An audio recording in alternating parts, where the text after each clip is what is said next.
Shalom Haverim, Hag Shavuot Sameach, 7 minutos para hacer un paralelismo entre lo que es el Ma'amad Har Sinai y qué nos pasó ahí como pueblo, ¿ok? Y lo que fue la convención de Levov, la continuidad y qué nos pasó a nosotros como Tnuá. Hag Matan Torah, Shavuot, en Har Sinai, el pueblo judío recibe la Torah. Ahora, ¿qué significó eso para el pueblo judío? Lo sabemos todos, la liberación espiritual junto a la liberación física. Estamos hablando de cuando salimos de Egipto, ¿ok? Pero la liberación espiritual fue la entrega de la Torá en Har Sinai y ese Ma'amad, pero sobre todas las cosas, Derech Haim, un camino de vida. Podríamos llamarlo la ideología fundamental del pueblo judío, los principios, los conceptos, los valores más importantes que tenemos como pueblo. Y eso nos generó a nosotros una conciencia colectiva, ¿ok? Que nos acompañó hasta el día de hoy. Ahora, vamos a hacer el paralelismo en unos minutos, pero miren qué bueno para que todos lo podamos entender.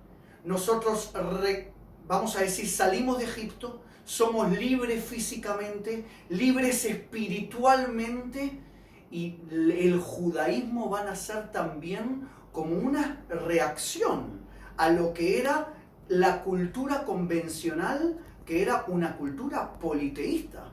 El mundo era politeísta, se creían muchos dioses, y como reacción a eso, la primer ideología monoteísta va a ser el judaísmo, ¿ok?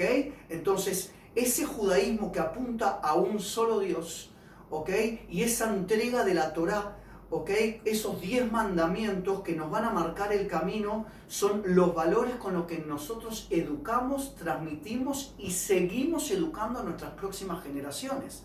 Ahora, sabemos muy bien que esa ley fundamental, que esa ideología fundamental es la esencia del judaísmo y no se puede cambiar. Ahora, lo que sí pasó con el pueblo judío, tomemos la destrucción del segundo templo, es que el pueblo judío no sabía cómo continuar, porque no tenía más el sacrificio en el templo y todo se basaba en el sacrificio en el templo. Entonces, el judaísmo trajo otra alternativa llamada la Mishnah, que la Mishnah sería lo que se conoce en la academia como la ideología operativa. ¿Qué quiere decir? Que esa ideología fundamental, esos valores, los 10 mandamientos, van adaptándose sin cambiar su esencia a las nuevas necesidades. Y en la época de la Mishnah, 200 después de Cristo, el judío necesitaba respuestas. No hay templo, ¿cómo seguimos? Y Yehuda Nasi y los Jajamim dieron respuestas, y entonces nosotros conocemos que vino el Mishnah, Talmud, Shulchan Aruch y todo lo que es la ley oral. Ahora el paralelismo con Anoarat Sionim. En Hag Matan Torah yo siempre pienso en la convención de Levov.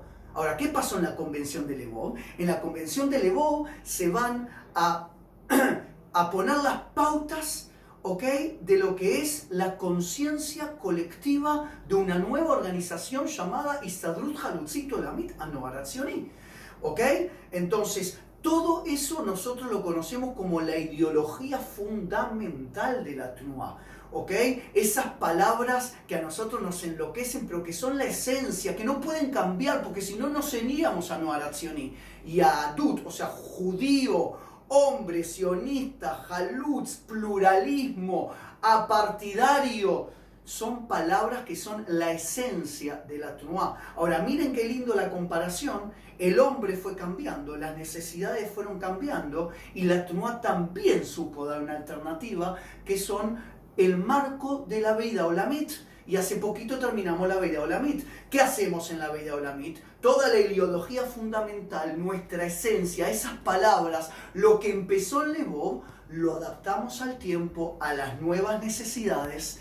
Y es así que sale el nuevo Darkeinu con una nueva respuesta, ¿ok? Sin perder la esencia, Javerim. Entonces, en este Hag de Matan Torah, a mí me gusta mucho traerles este punto, porque en el momento de que hablamos de una ideología fundamental, de lo que es una ideología operativa, de lo que es un libro fundamental que nos muestra el Derech, Darkeinu, que nos pone los valores, los principales preceptos, lo tiene tanto el judaísmo como Anoar Hatzioni. Y el judaísmo fue una reacción y trajo un startup llamado el monoteísmo. También Anoar Hatzioni fue una reacción y trajo el startup de una Tnuá judía, sionista, humanista, liberal social, y que no tiene un partido político y que solo educa a la Shama Atzmit. ¿Ok? Y eso en ese momento fue en startup. Y así como tenemos el Mahamad Har Sinai, tenemos el Mahamad de la Convención de Lebov. Y así como los Jajamim hasta el día de hoy siguen tratando de readaptar y dar respuestas al nuevo mundo, a la tecnología y cómo el judaísmo lo ve y cómo se debe comportar, Derech Haim, también Anoar Hatzioni vía la Beidá Olamit y también todo lo que hacemos constantemente, tratamos de readaptar todo lo que es esa ideología fundamental y convertirla en la ideología operativa. Entonces por eso me gusta tanto en Shavuot dar este tipo de charla y este tipo de mensaje, ¿ok? Las ideologías no son estáticas y pueden agarrar el conglomerado del pueblo judío, ese colectivo nacional enorme, o un conglomerado menor que es Anoar Hatzioni. Sí hay esencia, sí hay cosas que no pueden cambiar, porque si eso cambia, cambia la esencia del movimiento, de la organización del pueblo, lo que sea. Y esa esencia nuestra como pueblo son los 10 mandamientos, son la Torá. La esencia nuestra es lo que pasó en Lebov, es el Darkeinu, pero el Darkeinu también se va readaptando, así como la Torá oral se sigue escribiendo también, ¿ok? Con nuevas disposiciones y una nueva readaptación ideológica, tanto en el pueblo judío como en Anoar Hatzioni. Javerim, Hag Matan Torah Sameach.